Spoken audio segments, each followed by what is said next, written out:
Time for the 49ers Rush Podcast.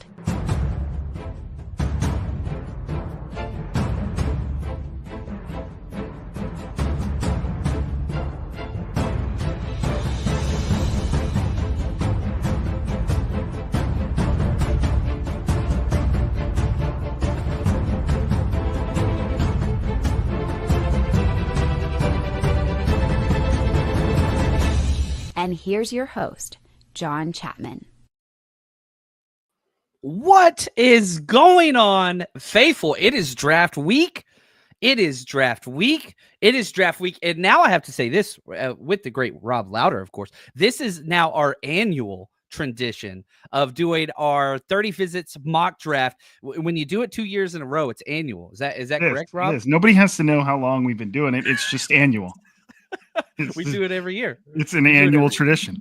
I love it, man. So it's so great to be with everybody today. Thank you for everybody. We're with Rob Lowder of Striking Gold Podcast, the legend himself. And Rob, you got the day off, man. How you feeling? I'm good, dude. Tail end of my spring break. Got some time off. Got some rest. It would have been so sweet if my spring break aligned with draft week, but it's okay. It's not a big deal. The draft's in the evening. Whatever, but it would have been cool. Almost had it.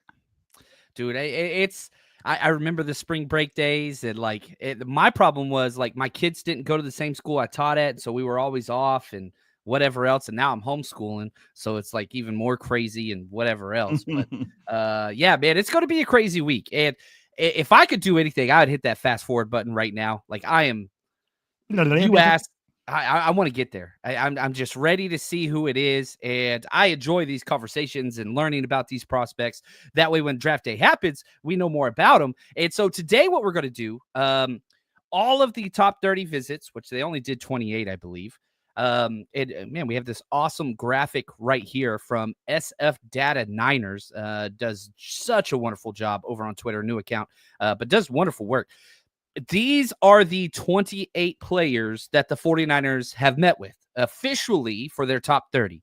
I'll run through them just real quick name-wise. Kelvin Banks Jr., Mikael Williams, Shamar Stewart, Josh Simmons, Walter Nolan, James Pierce Jr., Josh Connerly Jr., Ariante Ursery, Darius Alexander, Harold Fannin Jr., Marcus Bow, Omar Norman Lott, Kyle Williams, Anthony Belton, Chris Paul Jr., Quincy Riley, Aeneas Peebles, David Walker, Kobe Bryant, Caleb Rogers, Elijah Roberts, Jackson Hawes, Jalen Connors, Bilal Cohn, Kane Madrano, Jordan Watkins, and Jonah Monheim. How did I do? I did all right?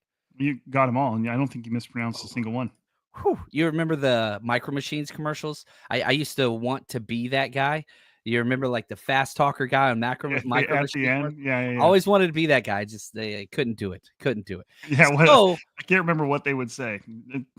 He would go through the legal disclaimer or whatever. Right. He just 5 times speed, whatever. But so our mock draft today is just from those names. So we are operating on a beyond limited basis. So we're going to have to do some structure and planning to try to fill this mock draft out. And for those of you that are watching that are yeah, but that's not very realistic. 1/3 of the players drafted since Kyle Shanahan and John Lynch have showed up have been on their top 30 official visits list. So do you want me to read the most recent names? I would love Got them right here. Okay. Legend. So in 2024, now these are players that the 49ers drafted or signed after the draft. Players that they met with. Wide receiver Jacob Cowing, linebacker Tatum Bethune, defensive lineman Evan Anderson. In 2023, you had Jair Brown, safety, tight end Cam Latu, cornerback Darrell Luter Jr., tight end Braden Willis. All of them got drafted. In 2022, you had defensive end Drake Jackson, wide receiver Danny Gray, running back Ty Davis Price, offensive lineman Spencer Burford, and defensive tackle Kalia Davis. And all of them got drafted too. So the only name on that entire list in the last 3 years that didn't actually get drafted was Evan Anderson. They signed him as an undrafted free agent. So it's not a guarantee that the players are going to be good. It's just telling you that they consistently like to target guys they met with, which just makes sense. Why would you meet with them if you weren't at least a little bit interested? But it's fun. That's why we do this. It's fun because at least some of the names we mentioned today or picked today are probably going to be on the team come Thursday, Friday, or Saturday. Right, exactly. And to make it even more complicated, the Niners coached at the Senior Bowl, so they got to meet all those guys.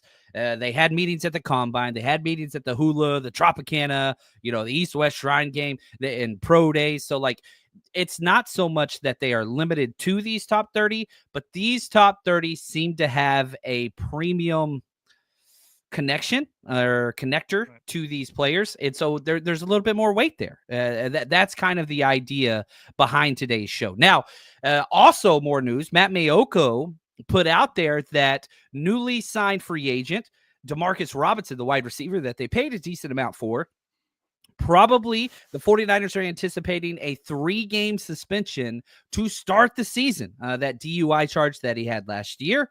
Now, here's my question for you, Rob. Here is the 49ers current roster at wide receiver, but you have to remember, Ayuk's not going to be ready to start the season. Demarcus Robinson is going to be suspended to start the season. So my question to you, Rob, who are the 3 starting wide receivers week 1? If you want to throw in a draft pick, cool, but who are your starting 3 wide receivers? 3 games. I mean, obviously, it's an important 3 games. We know that now. This is a total side conjecture, but I got so tired in recent years of people saying, or like, it's almost around the phrase "must-win games." I'm like, everybody always says, "Oh, must-win games aren't until December." I'm like, what are we talking about? Like, no, they're all must-win games. There's only 17 of them, and they all decide the seeding. So they're all must-win games in my opinion. And you're a coach, so you understand what that process is like. Like, you never go into a game acting like this game is not important. Like, how many times have the 49ers had to stare at the TV after a game, wondering how that game was going to affect their seeding? When if you win the games in September, then you're okay. Stuff like that. But anyways, where do they go at receiver? To be honest, I'm not sure. If I were running that team, I'm not sure if I would knee jerk to it. If they were already expecting it, it's 3 games. You've got Juwan Jennings, who's already shown that he can step up in a huge way when he needs to. I expect him to be even better this year. You've got Ricky Pearsall, who you're already kind of counting on to take the next step. Been seeing a lot of workout videos with him and Jacob Cowing and Brock Purdy. Brock Purdy looks jacked, by the way. That dude looks swole. Every offseason, he comes back. Lots of creatine. A little bit bigger. You've still got George Kittle. They're expecting to have Christian McCaffrey. I just think you weather that storm, whatever storm you even consider that. Demarcus Robinson hasn't had a snap in the 49ers offense. So I'm not making any huge signing. I'm not going out and snagging, Keenan Allen or Amari Cooper or, Tyler Lockett or Robert Woods just to make you feel better about those 3 games. Put a little bit of pressure on the guys you got in the building. See what they do. Win a game. If not, just throw it to George Kittle over and over again. You'll be all right.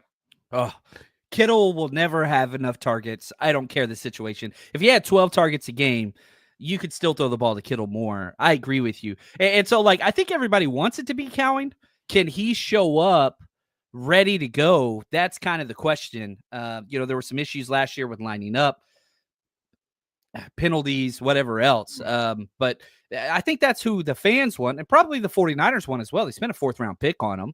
Now, you do have Russell Gage, Trent Taylor, Isaiah Hodgins, Tariq Owens. Those are the other wide receivers currently on the roster.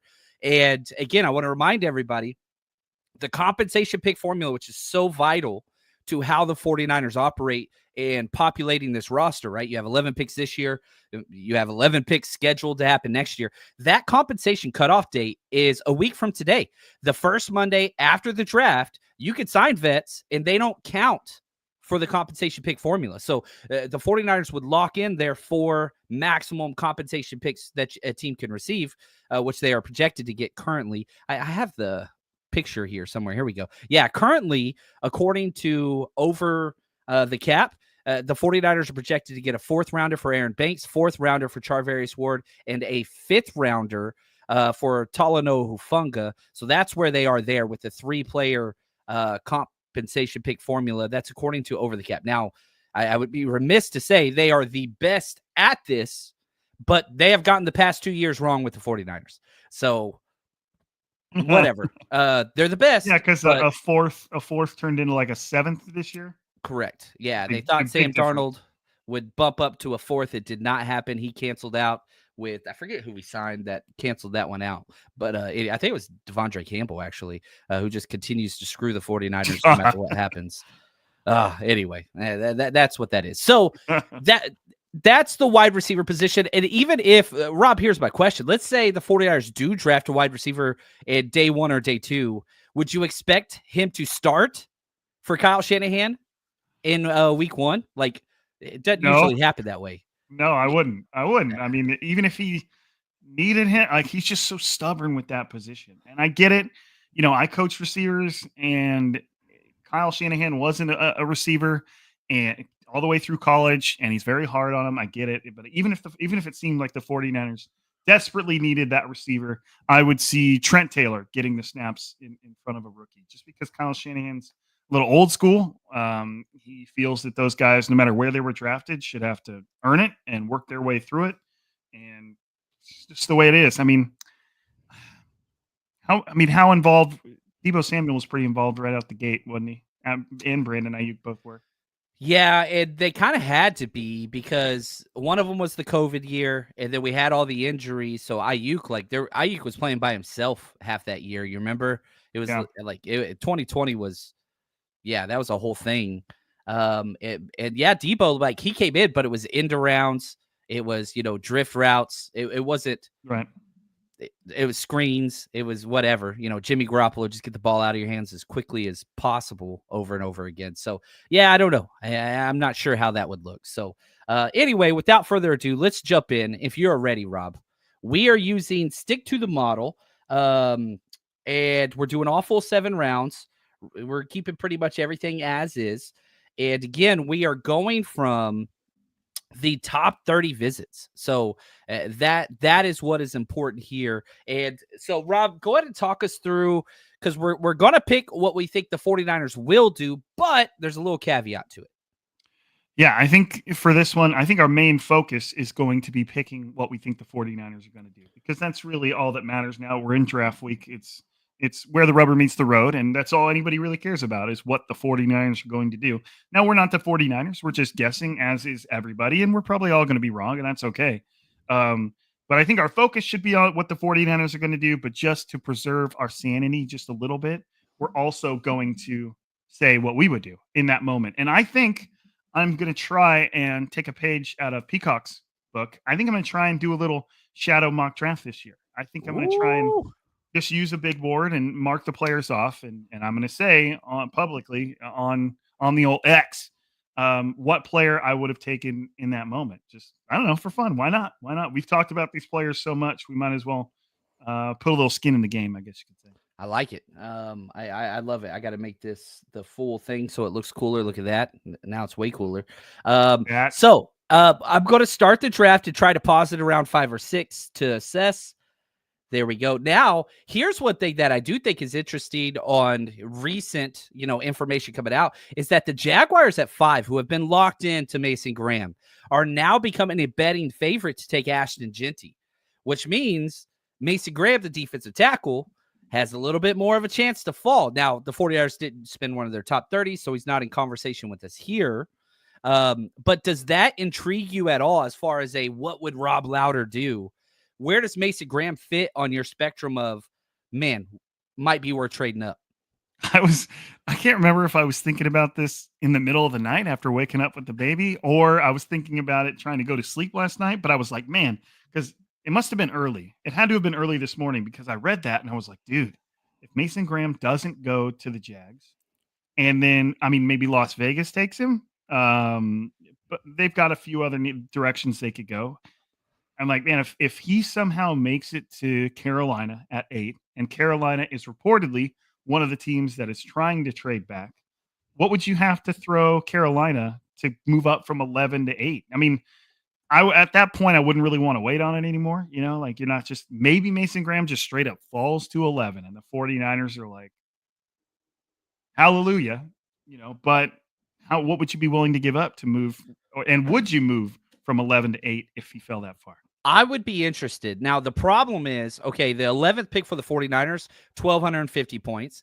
Carolina at 8, 1,400. So you're talking 150-point discrepancy between those two. Well, your 75th pick in the 3rd round, which I do not want to trade, is worth 215.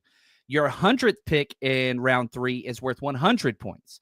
So it would take probably pick 100, which I don't want to trade. I want more third rounders, not less, and a future third.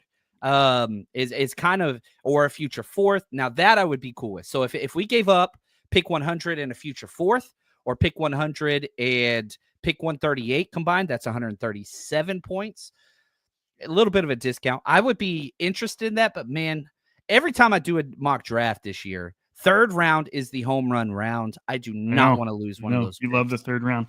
To me, it's just a matter of, it's the most glaring need on the team aligned with the best player available, an opportunity to get the best player available at that position. Does that mean that one of these other defensive tackles could have a better career than Mason Graham? No, of course it doesn't. Anybody of these guys could show out. But man, if you were just within striking distance of that player, you're at least making the call.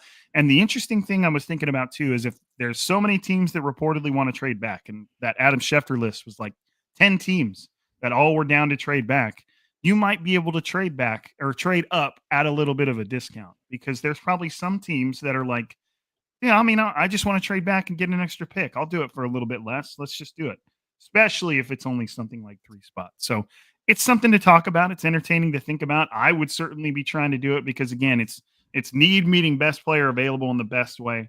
And then maybe the 49ers could find a way to make it to where it was some like sort of pick swap where you give up 75, but then you get back whatever their fourth rounder is. And then you could kind of maneuver from there to make it to where you've still got like a third rounder or something. But just something to think about. All right, so we're not going to trade up for anybody because, again, the top 30 list, we're kind of confined to Kelvin Banks Jr., Mikael Williams, Shamar Stewart, Josh Simmons, Walter Nolan, James Pierce. Those are the first round guys. So we're kind of stuck. We're not trading up for any of those. Agreed? Right. Okay. No. So let's go to 11. They took Mason Graham at 5. Genty went, again, just rounding out that top 10. So Ashton Genty went 6, Mimbu 7. Someone took Jalen Kelvin Walker. Banks. Kelvin Banks is going high, man. I want to make a lot of money on that one. I'm just going to. Good. I hope you do. I want you to succeed at everything you do. He is 13 on the consensus overall board. I have him close to that as well. So now here are the 49ers that are available that we have met with in top 30 visits that we are confined to in this draft. Mikael Williams. Just keep saying that over and over because somebody's bound to forget it and they're going to yell at us for making these picks. This draft, we are kind of stuck with whomever they met with recently. That's it. So that's all we're picking with. So I am a huge Derek Harmon fan. Huge. I love Derek Harmon. He's not on this list. We're not taking him. And somebody in the chat was saying that something came out medically. Albright put out that there might be a medical red flag. I've not seen any details, but this is what happens. And we saw it last year with Jackson Powers. We saw it with the cornerback that Philly took, Cooper DeJean. Like, these things happen, and both those players fell considerably. When there's a medical that none of the fans know about, but the teams do, those guys fall. So I don't know what the injury is. I've researched. I've just seen that perhaps there's a red flag, or that some teams have a red flag on him. That is a medical issue. That's all I've been able to find. So anyway, he's not on our list anyway. So all we could pick, this is what we are stuck to. So you guys help us. Mikael Williams, Shamar Stewart, Josh Simmons, Walter Nolan, James Pierce. That is it. That is all that matters. Can we throw the picture back up there so that? Yes. I mean, I've got it in front of me, but so that the homies can see it. Look at this. Shout out to StreamYard. They have streamlined their process of switching what is being projected, and that was smooth. That was relatively smooth. Okay, so first, again, I want our focus to be, what do we think the 49ers will do? Kelvin Banks is off the board. That's at the top of the list. So like you said, Mikael Williams, Shamar Stewart, Josh Simmons, Walter Nolan, James Pierce Jr. Can we narrow that down? Do you think it comes down to like a Mikael Williams, Shamar Stewart, Walter Nolan? Yeah, I believe so. I think those are the three. You have the giant medical red flag with Josh Simmons, who's an amazing player, but man, that patella tendon tear that's a whole thing. James Pierce, Barrows came out and said he doesn't think they're going to pick him. The character issues. There are character issues with Walter Nolan, but it seems like he has interviewed well, and the perception out there is, he's all right. And you're a Walter Nolan no matter what guy. I am. I mean, I don't want to make things boring, but if I'm not sure he's not what I think the 49ers will do. Yeah, somebody said today, who said that? I thought it was, you know what? It was in a conversation between Larry Krueger and Matt Mayoko, and something about choosing between Walter Nolan and Shamar Stewart for the 49ers at 11, which I could tell you between those two. I mean, again, we're choosing what the 49ers would do, but to me, it's an easy choice between those two. Like, I don't want to sit here and rail against Shamar Stewart over and over. Right. But Larry loves, those are his two favorite players. They both went to Texas A&M, his favorite school. I've recorded with Larry several times. He's the freaking man. But like, he loves those A&M guys, and those are two A&M guys. And he loves Ole Miss. And so like, I think both those are fits. Obviously, the Niners do. They spent meetings with them. Shamar Stewart would be, again, for what I'm doing, he's my 50th overall player. I just do not. I can't take a player that has zero awareness on where the football ever is. It can't recognize blocks, and just he plays super hard and he's a freak athlete. I can't do that. That's just me personally. Doesn't mean they won't take him, but that's okay. Yeah, Mayoka said it on Larry's show. Exactly correct. That was an awesome show, by the way. I think the 49ers in this situation would do Mykel Williams. That's what I think they would do too. I think they want to go edge. And if you look at all the meetings, again, Mykel Williams, Shamar Stewart, James Pierce, like edge, that's three edge guys in the first. So I also believe Mykel Williams would be the pick out of these. What would you do? You would do Walter Nolan. I would. I'll write it down. Defensive line. I'm gonna write down what I would do. There we go. Did I just hear paper, like pen and pad? No, it was a keyboard, but I was like, "Oh, are you getting out the old freaking like lip coach's notebook?" No, yeah, I love it, man. I got mine should. over here somewhere. I do have a pencil. Can I find them? That's awesome. Okay, awesome. So yes, I would go Walter Nolan here. I am a Walter Nolan no matter what guy. And again, like, maybe he's being held back a little bit by the possibility of the immaturity stuff. I mean, the 49ers had him in for a top 30 visit. That's the point. They would have a good idea that. I read a lot of stuff from scouts saying, like, dude, he's just a young guy trying to figure out how he's going to, and that's not an excuse that everybody is afforded. You're still entering into a professional job, but I'm not sure any of the maturity issues would be enough to scare me away from a defensive lineman that talented. Like, out of all the top defensive linemen, he seems like he has the most like game-breaking potential. Just the plays he makes, like, sometimes are terrifying, and you're like, man, okay. So yeah, if you want to fall in love with a player, you watch Walter Nolan highlights. It's incredible. I mean, his highlights are A++++. I do. Mykel Williams does some freaky stuff every now and then too. That dude is powerful. It's funny because, like, you have Shamar Stewart, which is a 100% projection pick, and then you have Mykel Williams, which is like a 50-50, because like he's got way better tape, he's got way better production consistently over 3 years. 14 and a half sacks versus 4 sacks. Big difference. Oh, look at that. Look at the comments. Niner fan asked you to fax it to him. Okay.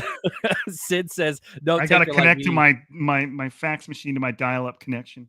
I love this, man. I appreciate everybody. Yeah, I use Evernote mostly for notes. That's great. Great. So anyway, so you want Walter Nolan, but you think the 49ers would take Mykel Williams. Yes. I believe that to be the case as well. I love Walter Nolan. I would be very happy with the pick. I prefer Derek Harmon, but he's not on this list, but they're close to me. And now the medical issues, that raises another red flag. I don't know what they are. So we're going to pick Mykel Williams. That is going to be our pick for the 49ers off of the top 30 list only. Again, we're confined to that. So are we okay to make this pick and move forward? Yeah. Let's roll. Let's roll, baby.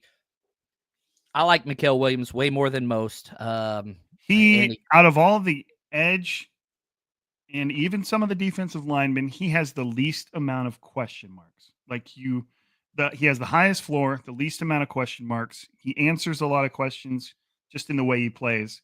The cool thing about Mykel Williams is you're like, okay, I already think he's pretty damn good, but how much better can he get? There's really not much of a floor with him, at least not in the way I see him play. But you think you can get the way they asked him to play was crazy. He was a 3 technique sometimes. He was a 4, he was at a 4, he was at a 9, he was at a 5. And a lot of the times you could tell that he was under strict requirements to hold the edge. You would constantly see him wait. He wasn't just firing off the ball trying to get after the quarterback. And when he did, a lot of times it was pretty impressive. He did some good stuff, but he was a very disciplined player, and they asked him to play a very specific way. So I think if you're projecting him as a pass rusher, there's a lot that could still come from that. It's not totally like you're not just getting an elite run defender. I think that he could do a lot more. Yeah, Niner Goat, he says, I hated the idea of drafting Miguel 3 months ago. I hate it now. And a lot of people are really low on him because he doesn't have the huge. Now, and again, we said this, like, if you want to like Walter Nolan, you go watch the highlights. If you want to like Mikael Williams, go watch 2023 when he didn't have his injured ankle week 1 and play through it the entire season. Go watch 2023 tape. You can go watch 2022 tape. Like, his freshman year starting, everybody had him projected as a future top 5 pick. Like, it's not like he got bad. He rolled his ankle and played through it. And so, like, I personally, as a coach, this maybe is a negative in my personality trait, I want tough guys that play through injuries. I hate guys that are injured and just, yeah, I'm out. I can't go, coach. Like, not if you can't, like, if you're injured and you can't play, that's one thing. But there is a positive element to players that play through injuries. Like, think about, Fred Warner. Yeah, defensive player of the year, fractures his ankle, didn't miss any time. I think he missed 1 series, jumps back out there and plays the rest of the season. Like, I don't know. I have a little bit of that old school. I value that. That's probably a negative. I probably should. Not only did Fred Warner still play, but he played when he's kind of on the eve of getting another contract or some sort of extension. So he's not worried about the money in the slightest. I mean, he's out there for the fact that he loves the game and he loves his teammates, which, that line gets blurred a lot in the pros when they're making such an unbelievable amount of money, life-changing type money, generation-changing money. But it's always nice to see a player that's just willing to gut it out. That's just you don't have to make it like flip it into where it could be a negative. It's just a positive trait for a player willing to gut through it. I like it. So, all right, we got Mikael Williams to the much people don't like it. That's okay. We're going off the top 30 visits only. So now we're at pick 43. And here are the players that are off the board. James Pierce went. Josh Simmons went. Josh Connerly went. Ariante Ursary went. So here are the players that are available for us. We have a very limited pool. The 49ers met with Darius Alexander. He is available. They met with Harold Fannin Jr., available. Marcus Bow, available. Omar Norman Lott, available. Kyle Williams, available. I think that's probably the only players that are in the conversation. Now, there's a lot of other players available on the big board, but the 49ers didn't spend a top 30 visit on. So who stands? Darius Alexander, the defensive tackle is a big deal. I think he could go in the first. Marcus Bow, Omar Norman Lott. Talk to me about these guys that are available. Harold Fannin Jr.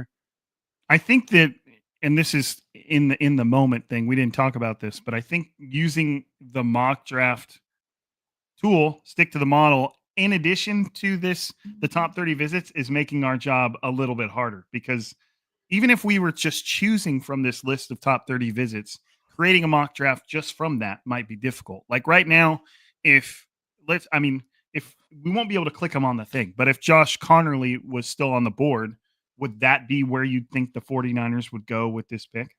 I am super high on Josh Connerly. I would not be shocked if he finds his way into the back end of the first round, just because he's such a high-end prospect. He went 31 to the Chiefs in this mock draft on sticktothemodel.com. I would love Josh Connerly. I think if he hits his ceiling of all the offensive tackles in this draft, he might be the best. He's got ways to go. His consistency is lower than a lot of the top end guys, but his footwork, his athleticism, his length, like, man, if he hits, that's a home run pick. It could be like he has all pro potential. I don't think you'd say that about a lot of the tackles that are going to go before him, but it is a little bit more of a boom or bust. Well, so that's what I mean. It's obviously, it kind of ruins a little bit of the aesthetic and the fact that we wouldn't be able to pick him on the thing. But I think we've already made it challenging enough just using this top 30 visits list. I think we're making things a little too difficult on ourselves, making it to where only the players that are in the top 30 visits and available on this mock draft might be making it a little too difficult for ourselves. We're going to be struggling. I mean, we'll just roll with it either way. I think if we're going off the players that are on this simulator plus the top 30 visits, well, we went Michael Williams with the first one. Oh man, to me, it's between Darius Alexander and Ariante Ursary. Hey, he's gone. He got picked. Oh, he did. Okay, so now we're making it even harder on us. Okay, then to me, the one Darius Alexander is quite a bit, at least on whatever he used. Oh, mock draft database. Okay, whatever big board he used in this to make the top 30 visits graphic. I mean, if we went Michael Williams for the first one on the what would we think the 49ers would do? Man, I'd probably still lean Darius Alexander. What do you think? Yeah, I think so as well. And I'm growing more and more in love with the 43rd pick. I'm liking it a little bit more because it just seems like somebody has to fall that is of value. Just numerically speaking, 43, there are 43 quality players. And for me, my hope after the 49ers pick, really before even in the first round, I want running backs, I want tight ends, and I want quarterbacks off the board. Like I'm hoping safeties, like I want those guys to fly off the board because that's going to push down. And if Darius Alexander's sitting there at 43, like even if we're not going off of the top 30 picks, like this might be one of the ones like, man, I would take this guy, especially if you go edge early. So do we think the 49ers would take Darius Alexander at 43? Yes, I do. I like TJ Sanders a little bit more. But again, like we're being picky here. I would probably go TJ. Man, I'd go. But they didn't meet. But they didn't meet with. They didn't meet with those guys. Yeah. Right? So we got to remind everybody that. So Darius Alexander, I think this one might be for me the same as what I would also. I think the 49ers would do it, and I think I personally would be very happy with this pick based off of the 30 list. Yeah, and with me, I went Walter Nolan with the first one, so I went defensive line, but there's not really. I could, in a make-believe world, if I wasn't using the mock draft simulator, I could say, well, maybe James Pierce is in play there, but maybe he's also not somebody they're interested in. A lot of character stuff with him. Probably for me, if I was going off this, I'm trying to ignore your mock draft simulator. To make this work. I don't know. Maybe I would go Walter Nolan and Darius Alexander. Like you could use them. I've consistently pounded the table for getting at least 2 impact defensive linemen. Like I would like to couple one with another edge guy, but the value doesn't necessarily line up right there. And again, we're all restricted to the top 30 stuff, so it's not like we have the full. So I think I would go Darius Alexander too. All right. I'm making the pick. There we go. And let me just say this real quick, if you don't mind, Rob. If you love the draft and you want to come out and not only party with me, but Diamador Lenore is going to be coming out with us. Go get your tickets. Let me put up the flyer here. All you got to do is go to 49ersrushroadtrip.com. We have tickets available for day 1 and day 2. And if you want to meet and greet and autograph with Demo, that is available as well. We're going to be at Broadway Studios, downtown San Francisco, North Beach area, days 1 and day 2 of the draft. Demo's just going to be there day 1. But we're going to be doing giveaways, trivia, you name it. It's going to be incredible. So if you can come out in the city, go to 49ersrushroadtrip.com, get your tickets, and kids get in free. So this is a family-friendly event. My son will be there. My wife will be there, which I'm super excited about. They don't get to travel with me as much to all the road trip games. My wife works on the weekends. So, but they will be here for this one. So come on out, 49ersrushroadtrip.com, and have a blast. Have a blast. All right. Let's see here. The 49ers are back on the clock, and we have some players available. Harold Fanta Jr. still there. After that, it gets a little rough. This is going to be a hard one. Looks like Marcus Bowe's gone. Looks like Omar Norman Lott's gone. Chris Paul Jr. is available. Anthony Belton is available. I really like Chris Paul. Where do they have Chris Paul Jr. on here? They're lower on him. He's 97. Anthony Belton's 98 on this, and Kyle Williams is 109. So we're kind of stuck between Harold Fannin Jr., Kyle Williams, Anthony Belton, Chris Paul. Okay. I'm looking at so this big board that he used, the mock draft database. They've got Kyle Williams 89, Anthony Belton 96, Chris Paul Jr. 103, and then Quincy Riley 117. So we're in pick 70. What? This is pick 75. This is our third rounder, and then we're back up at 100. And so far, again, according to what we think the 49ers will do off their top 30 visits, we took Mikal Williams 1 and Darius Alexander 2. That's what we think the 49ers will do. But according to Rob Lowder, John Chapman, what we would do based off those top 30 visits, what does our board look like? Walter Nolan and Darius Alexander. Yeah, I like that. I like that. So that's a wrecking machine right there. To me, it's between, at least right now, I mean, I like Kyle Williams too, but to me, it's between Harold Fannin and Chris Paul Jr. I think the 49ers would take Chris Paul Jr. here. Man, I would. But I don't know. Yeah, he's a reach on this board, but I think he's a reach as well. I have a 4th round on him. I like him. I do like him, but I don't like him as much. But he's a perfect solid linebacker, undersized, small. I mean, you look at Jamie Sherwood, you look at DFF, you look at Marcel Harris. Like, he is the ideal height, weight, speed, size linebacker that solid seems to get everywhere he goes.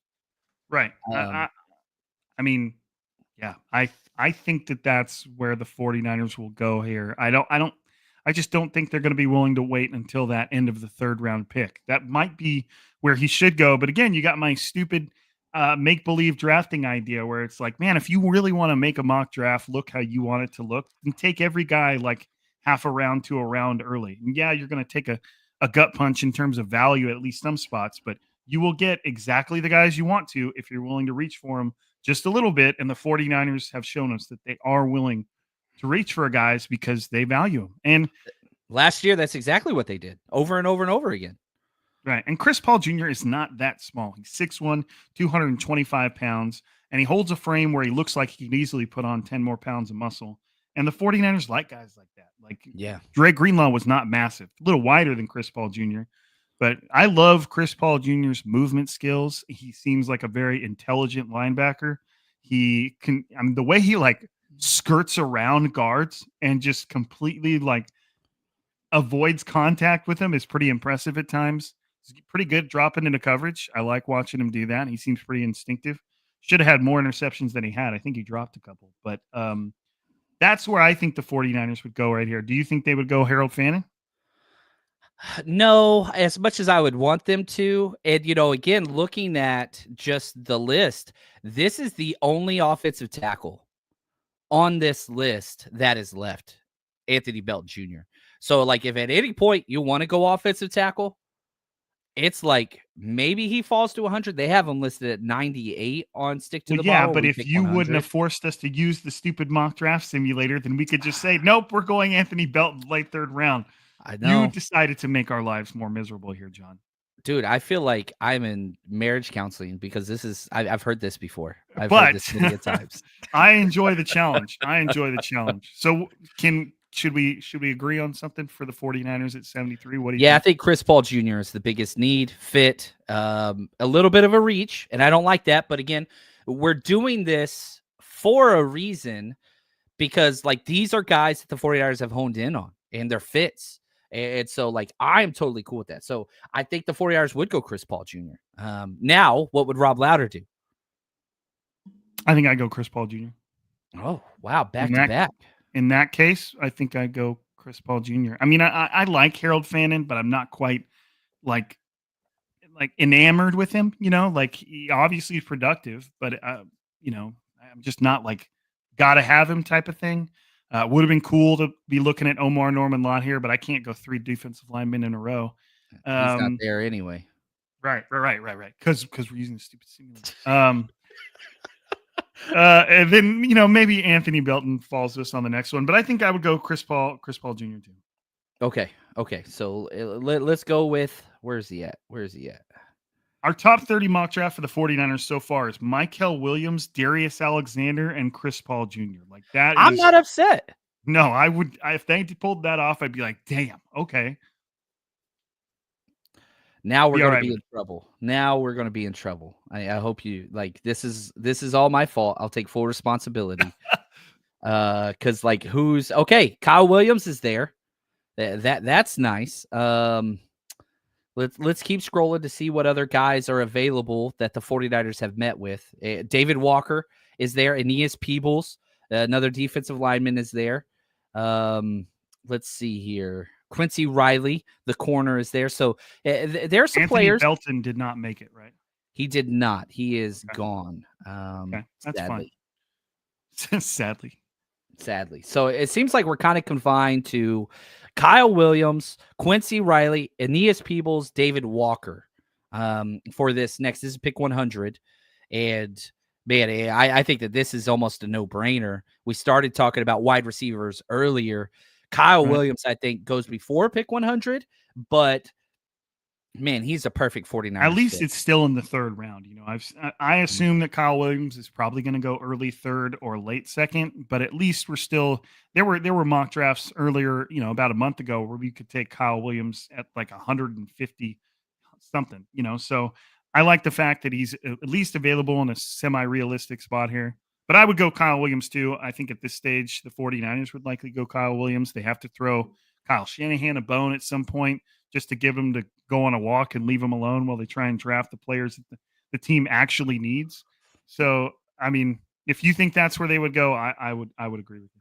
Yeah, I like it. And again, like maybe a little early on some of these guys, Kyle Williams doesn't fall into that crowd. I think maybe a little bit early on Chris Paul, but you know, that's where we are. So again, you're walking out just based off the top 30 visits. Mykel Williams, Darius Alexander, Chris Paul, Kyle Williams. Happy, joy. I got no issues with that. Nope. I think we're all right. Okay, here we go. Pick 113. We got David Walker, edge rusher, Central Arkansas.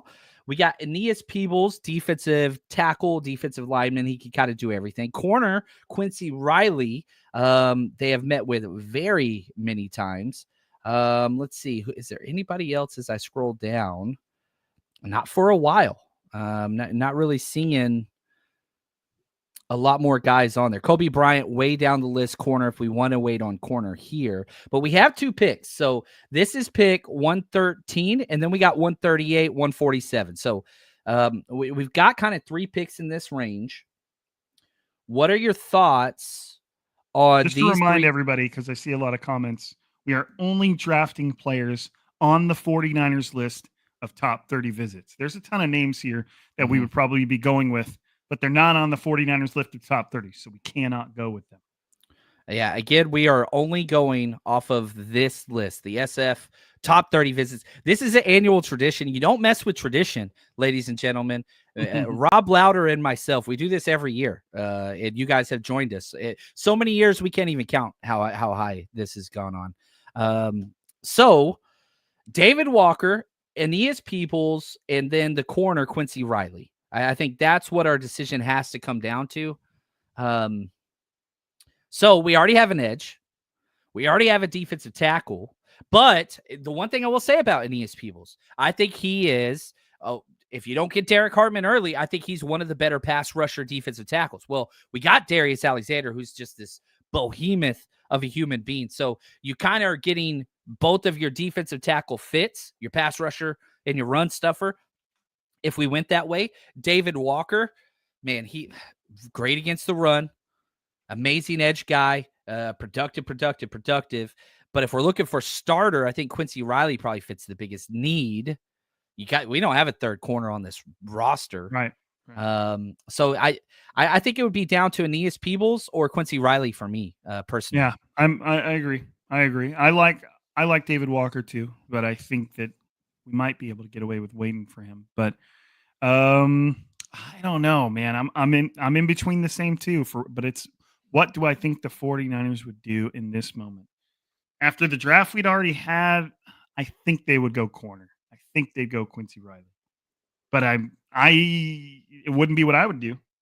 I'm gonna write down mine first. I would go with Aeneas Peebles here. I think I would as well. I love the later corners, right? And so the Kobe Bryant, You know what? Block I'm gonna home. amend my. I would not go with. I heard the pencil. I heard the pencil. Yeah, you did. I Well, I've heard already it. got Walter Nolan and Darius Alexander. I can't just take all the defensive linemen. I mean, I could. Why not? I could. It's really not a bad thing. You know what? Screw it. This is not real life. I'm writing it down. It's in pencil. Aeneas Peebles. We have 3 defensive linemen now. I would not be upset. I would not be upset at all. No, but they would still all see significant snaps, and 2 of them would be your starters. Like it's still not crazy. So we're going Quincy Riley for the 49ers corner. I think that's the play. If we're going with what the 49ers would do. You're plugging starters, you know what I mean? And so, like, you look at what the 49ers, you walked away with Mikael Williams, starter. He starts day 1. Darius Alexander starts day 1. Chris Paul starts day 1. Kyle Williams, maybe not. Quincy Riley starts day 1. Like, that is 3. He has Kyle Williams has the talent, but Kyle Shanahan would just oppress him into the doghouse. Every receiver starts in the doghouse. Facts. Just for existing. Now we're in trouble because we got Kobe Bryant who's available. Who else we got on here? Caleb Rogers. Interior offensive lineman. Yeah, Caleb Rogers is there. Okay. Elijah Roberts, if we wanted to, I think I saw him on the list. Did I? Is he gone? I want to have to start. Yeah, Elijah Roberts is there. They met with him. He's a pretty impressive edge / 3 technique player. Correct. Tight ends available. Yeah, Jackson Hawes is there. Jalen Conyers is there. So we've got a little bit more. There's some names available that we get to choose from. I will say that. But we have 2 picks that are relatively close together right here, right? That is correct. Ooh, interesting. Okay, so again, I'm staring at the top 30 visits. We just took a corner. Man, if we could get like Caleb Rogers and Elijah Roberts right here for those 2 picks. Yeah, I think you could. You'd have to go Elijah Roberts first. He's about to go off the board, so he's among the best. I like that. I think that, just to refresh everybody on what the 49ers have drafted so far in this top 30 is Mikael Williams, Darius Alexander, Chris Paul Jr., wide receiver Kyle Williams, cornerback Quincy Riley. I think plugging in another edge guy, especially one that can bounce back and forth. He doesn't necessarily always have to be at end. Kind of like an Eric Armstead type of, do you want him at 3 tech for that snap, or do you want him out at a 5 or a 9 or whatever, just to hold the edge? I guess it depends on the snap, but I wouldn't mind going edge here. Yeah. Ben, NY Niners says Niners would take him. Elijah Roberts met with him 4 times, most of any player. Yeah, like that nugget. Like it. So Elijah Roberts, what would Rob Lowder do? In being confined, you stupid I think I would do the same, because this would actually, in my mock draft, this would be the first defensive end / edge player that I have drafted, which I actually wouldn't be too upset about. I like Elijah Roberts.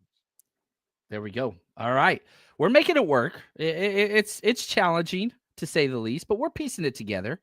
So now I still like our draft, though. I do too. I think it's okay. Yeah, I'm with you. And man, Kobe Bryant's still on the board. I think the 49ers could use 2 corners.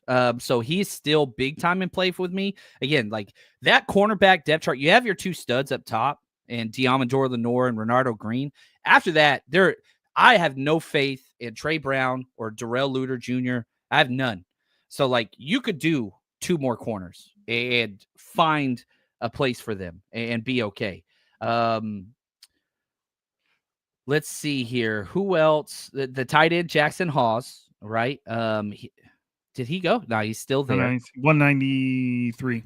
Yep. Caleb Rogers, interior offensive lineman, still there.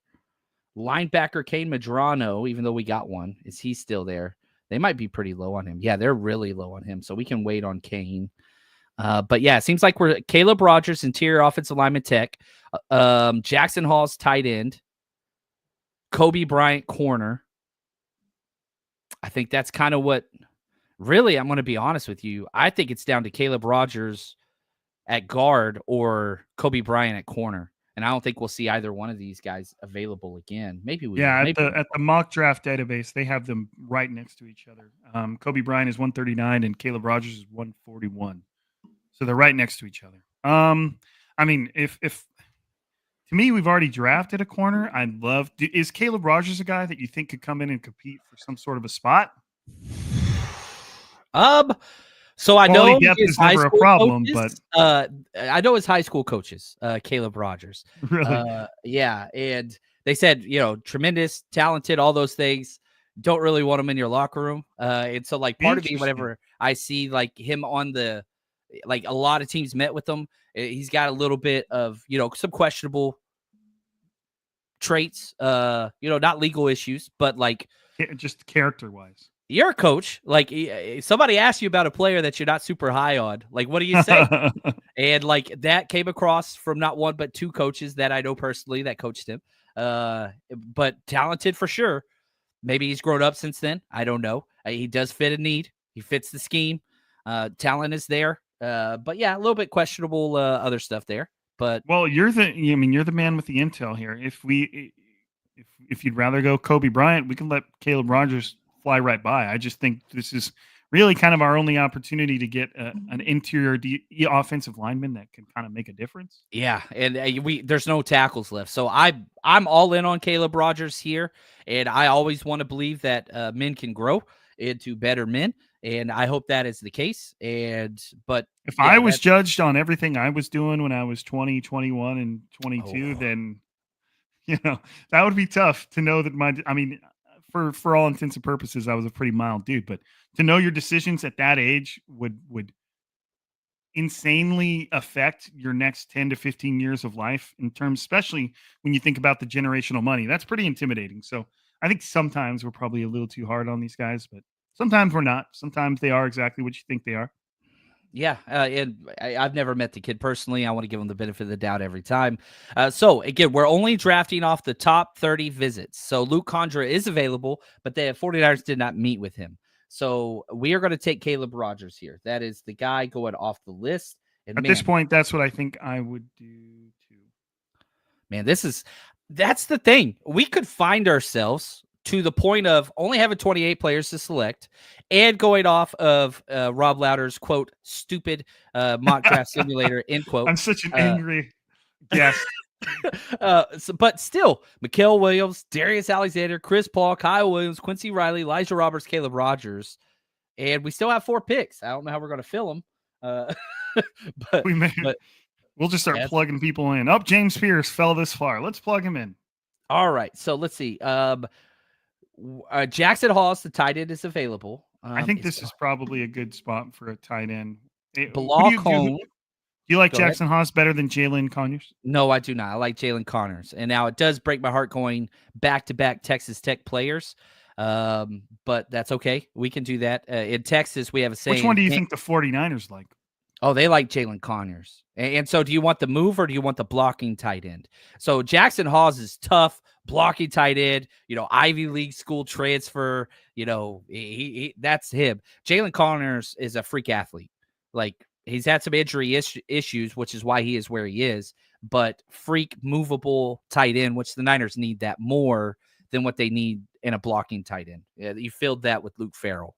Where are we at? What round are we in right now? Are we in the We're at 5th? 168. This is our last pick before the 7th round. And so none of these guys almost will be available. Maybe one, but we don't pick for a while. So you're talking like 50, 60 picks going off the board. So you've in this moment, I think the 49ers would go with Jalen Conyers. Yeah, I think so as well. Channel some of that 5th round tight end energy. Boom. Another good fit. Now we got our 3 7ths, and we may not have the room for these players. I'm hoping. I'm watching names go off the board. I'm not seeing a lot. Oh, Jackson Hawes just went. Bilal Cohn just went. So we're down to, I think, 3. I think we might just have 3 players available. We might just have to go with top ranked. But we might be able to do this. This still might work. So is Kane Medrano still there? Yeah. So we've got to strategically plan this out so Rob Lowder doesn't kill me. Kane Medrano's ranked 267 on Stick to the Model. Okay. Wide receiver, Jordan Watkins. I have not seen him go off the board. Oh, no. Did he go off the board? I must have missed it. Is he way down there? Yeah, Jordan Watkins way down there. So he's safe. That's going to be our last pick. And then Jonah Monheim, the interior offensive lineman. He's way down. He's there. Okay. So if we strategically do this, we could theoretically go Caden Medrano, then Jonah Monheim, then Jordan Watkins. We have no other options. Right. These are the last 3 people on the list. So, but now we don't have to make a decision. I like the fact I actually, despite the fact that the decision is being made for us, I actually like Caden Medrano. I think that he's got a little bit of, and they'd be drafting him if they were getting him at this point into a perfect situation. Come hang out behind Fred Warner, behind Chris Paul Jr., behind D Winners, and we'll see what you can develop. Because the dude is, he could play safety if he wanted to. Like, he is fast. He is lightning. So it'd be cool to just see what they do with him. Right. He has a type. Look at Ben says trade all 3 7ths for one so that you can get somebody. Can we get the bar? Virtual meetings? Running back Blue met with the 49ers. Yeah, but not top 30. We are purists at heart. They did not meet with a single running back when it comes to top 30. Respect. So much respect. Kyle Shanahan's trying to hide his cards. He's going running back in the 2nd round. All right, so we're going Caden Medrano here. We have no choice, correct? I got it on there. Yep. Okay, Caden Medrano. Now we got to hope. I'm watching the board. I think our guy's going to fall. Yeah, I don't even want to watch the board. Oh, we got him. Okay, now we can go get our interior offensive line, our center, Jonah Monheim. Boom. We have accomplished. Jake Brendel is out of there. We have 7th round center incoming. Jake Brendel, pack your bags, buddy. Yeah, that's going to be a heavyweight knockout fight. And then we're scrolling all the way down to Jordan Watkins, Ole Miss wide receiver. And, man, I'm not upset with the final results. You hamstring yourself to the point of Rob Lowder about to go off the top rope on me. But hey, WrestleMania was this weekend. I watched it. Wasn't that great? It was okay. It was okay. All I know is on my Twitter, I did not watch it, was nothing but John Cena comments for like an hour and a half. Right. And I was like, what is happening? You want to hear a stupid John Cena? It's actually kind of cute in it from a dad teacher sense. But so John Cena does this. You can't see me.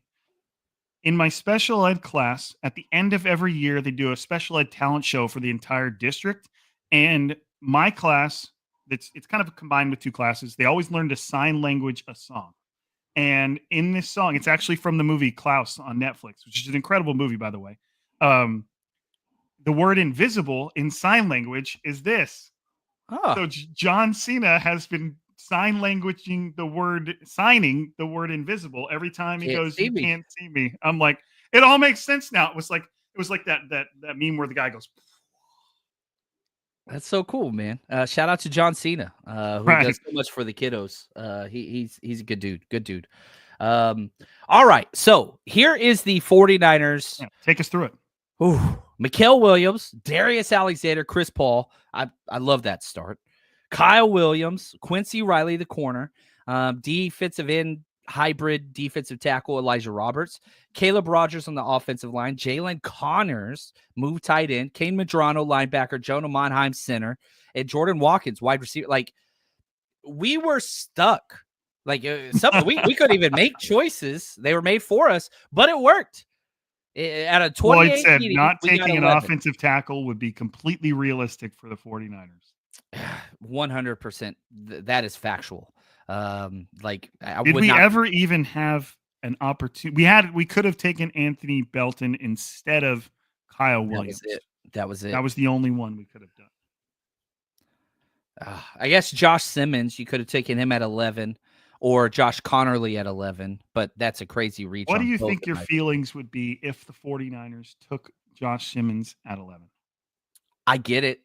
I totally get it. Like, and I value offensive tackle much more so than the 49ers do. So that would be the 49ers saying that Josh Simmons is, in their minds, unquestionably the best tackle in that draft. Should have gone top 3 or 4. They made it to 11, and they liked him so much that they were willing to risk the injury that has like a 50% return rate, something mind-numbingly bad. That would just be the 49ers telling us that they thought he was far and away the best tackle. We're picking at 11. We don't plan to be here anymore. We're going to risk it. Fire away. I would understand it. It's not necessarily what I would do, but it would be damn, like, okay. It would be scary, man. Because like draft picks in the first round have a 50% hit rate anyway. Now you add the injury, 50%. Now you're down to a 25%. 25%. I think I did that math right. It's not probably the best. I don't think it's the best use of your resources for a team that doesn't usually pick that high. I don't like it. My philosophy, now this is John Chapman's own personal whatever. I don't want misses. I'm fine with doubles down the fairway. I'm cool with. I'm not a swing for the fences guy. Now, if you're going for a quarterback, which are always such a huge variable risk anyway, then I'm swing for the fences. Like I was completely out on Mac Jones. Like even if Mac Jones hit, like what's the best you're going to get? Basically Brock Purdy now, maybe. I was totally cool with Trey Lance. Now it didn't work, but man, if he could have been Josh Allen, then cool. Like you swing for the fences. I was cool with Justin Fields because what if he does hit what that could be. Right. But whenever you're picking and where the 49ers are now with completely deleting free agency from replenishing talent and you have so many holes, you have to have starters. And so I think that's kind of what this draft is full of a bunch of quality starters that can get playing time and can be good players. You're not like, I'm not on the, oh man, can he be an all-pro? All right, then I don't want him. Like Mikael Williams plays for the 49ers, starts for the 49ers, and does his damn job for the 49ers. Is he going to be an all-pro player? Is he going to lead in sacks? Is he going to be rookie of the year, defensive? No. I don't think that's what you should be swinging for right now. And I know a lot of people disagree with me, but I want safe with how this roster is constructed because you need 8 starters, in my opinion. And obviously, you're not going to get 8 starters, but like, man, if you're taking some risky picks, trade back. But man, I want players. And Mikael Williams, starter. Darius Alexander, starter. Chris Paul, starter. Quincy Riley, starter. Like, I like what the end result of this. Right. I don't think that I'm not going to fault the 49ers for passing on Josh Simmons. I wouldn't fault them for taking Josh Simmons initially, but that's such a high risk. They managed to just, by the luck of the universe, end up with Brock Purdy after one of the biggest whiffs of all time in Trey Lance, and they survived that. And to me, if you are doing a Josh Simmons thing, you're playing a little bit too much Russian roulette with not only your own jobs, but just the luck of a player working out. You're taking a crapshoot and you're making it even harder on yourself. But I mean, every time someone mentions Josh Simmons, I always kind of look down and shake my head because I'm like, man, that guy is so good. And he just got hurt. And, you want it to work out for him. You want it to be a great story. And if the 49ers took Adam 11 and it worked out, he replaced Trent Williams. He started week 1 at left guard, was great, and then replaced Trent Williams, or he booted Colton McKivitz. I don't know. You know what I mean? There's a bunch of different ways where that could work out. It would be a great story. It's just very, very risky. And I don't think the 49ers are in a position to take risks. They're not, if this was 2 years ago, 3 years ago, and they were having the same conversation, I can understand why they would do it. They'd be like, we're pretty locked up on most of our starting spots. We absolutely loved what Josh Simmons is, and we can give him a year or two, but they're not really in a position to do that now. Now you trade back, and I don't care. I mean, if you trade back and get a 3rd rounder, you just trade back like 4 or 5 spots. Then you draft, Shamar Stewart. Then you draft Josh Simmons. Then you draft whomever, like even players I don't want. Will Johnson. Like I don't want Shamar Stewart or Will Johnson at all. I don't want them. But if you trade back and get another asset and then take one of those players, then I'm totally cool with it because now you're buttressing. I don't know the right word to use here. That's a good word for it. And so then you go into third round and you could plug in an edge, right? So if you go Shamar Stewart, you can get a David Walker with that third round pick. If you go Will Johnson, you can get Jacob Parrish, right? So if you get Josh Simmons, you can get it Anthony Belton. And the Niners have doubled up picks at position so many times before. And almost every single time, the second guy drafted at that position is almost always the guy that hits. You can even include undrafted free agents in that conversation. So that's why I'm like, look, I there's certain guys that I just don't. And the Niners tweeted out today, like, oh, predict who the 49ers are going to pick at 11. I responded with, as long as it's not Shamar Stewart or Will Johnson, I'm a happy man. And Josh Simmons would be included in that for me. I prefer to trade back, but golly, how do you trade back when everybody's trying to trade back? Right. I have become like so old man, get off my yard with the trade backs. Like anytime someone mentions trading back now, I roll my eyes way harder than I should. Cause I'm like, look, trading back in a normal draft is hard. This draft is way more flat than the first round is way flatter in terms of talent than most drafts. And it's just, sure, maybe they get an offer, maybe they end up trading back, but it's just the way people talk about it bugs the living heck out of me. They act like I've said this before, but they act like it's a button that every team just gets to press. And I don't like these picks, trading back, send some team up here. Don't care who it is. They have to trade up with me because I pressed the button. It's not how it works. I just don't see a ton of people.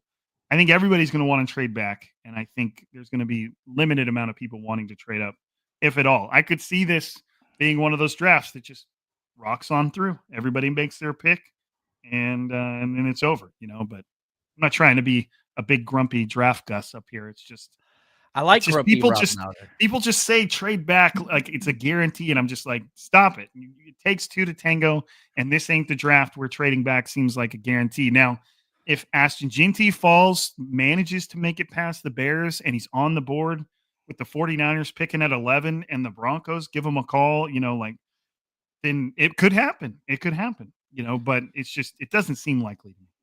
Ginty doesn't get out of top 5, in my opinion. I think I know. I could see a team jumping up to 4 ahead of Jacksonville. Like, I don't know, man. I think there's going to be some movement at the very top. Unless a quarterback falls. I just can't. And again, like I did this thing called the Epic Mock 25 where 32 podcasters with 32 teams. I was watching a lot of it. I was on the way home from the Getty Art Museum on a field trip, and I was watching a lot of it. That's awesome. I did pretty well. Yeah, but like, okay, so I messaged all 32 GMs trying to trade back and organize trades. Most of them made fun of me, stopped messaging me, absolutely not interested. Didn't you say somebody like cussed at you? Yeah, like guy got really upset, which was hilarious because his Twitter header was Jay and Silent Bob. And so like I made like a joke, he didn't pick up on it and like got offended. But like I was like, dude, you got Jay and Silent Bob as your like Twitter handle, like my bad, dude. My bad. But anyway, he was very offended.